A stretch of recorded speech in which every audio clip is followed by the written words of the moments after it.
हाय, क्या आपको भी लगता है कि टूथ एक्सट्रैक्शन सिर्फ एक्सट्रीम केसेस में नेसेसरी है? चिंता मत करिए, आज हम सारे वो पॉइंट्स जानेंगे जिन जिन सिचुएशंस में टूथ एक्सट्रैक्शन मस्ट हो जाता है। हर केस में टूथ एक्सट्रैक्शन रिक्वायर्ड नहीं होता। जब आप डेंटल चेकअप रेगुलरली कराते हैं तो छोटे छोटे ट्रीटमेंट्स होते हैं जिससे हम टीथ को इतनी सीवियर कंडीशन में नहीं लेके जाने दे सकते जिसकी वजह से एक्सट्रैक्शन करना पड़े।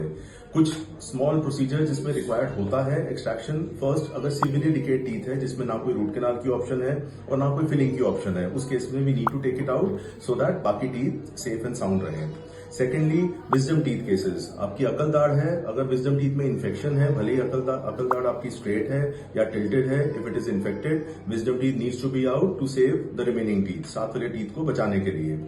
थर्डली, अगर आपका ऑर्थोडोंटिक ट्रीटमेंट करवाने की रिक्वायरमेंट है, ब्रेसेस ट्रीटमेंट में, not in all cases of orthodontic treatment, कुछ केसेस में अगर हमें स्पेस रिक्वायर्ड होती है तो हमें कोई ना कोई एक टीथ एक्सट्रैक्ट करना पड़ सकता है फ्रॉम बोथ द साइड्स।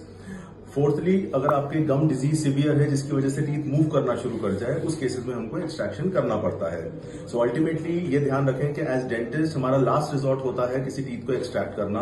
आप रेगुलर चेक्स जब करवाते रहते हैं तो हम इनिशियली आपको बता देते हैं कि there is a small decay, get it filled. अगर वो अननोटिस रहता है या आप वेट करते हैं कि जब पेन होगा तब हम डेंटिस्ट को रेफर करेंगे, in that case the teeth is almost gone by that time. तो उसमें सिर्फ ऑप्शन रूट कैनाल्स या एक्सट्रैक्शन की ही बचती है। ऐसी हेल्दी टिप्स के लिए हमें लाइक और फॉलो करें, because ultimately you need to know that healthy teeth leads to healthy smiles. Thank you so much.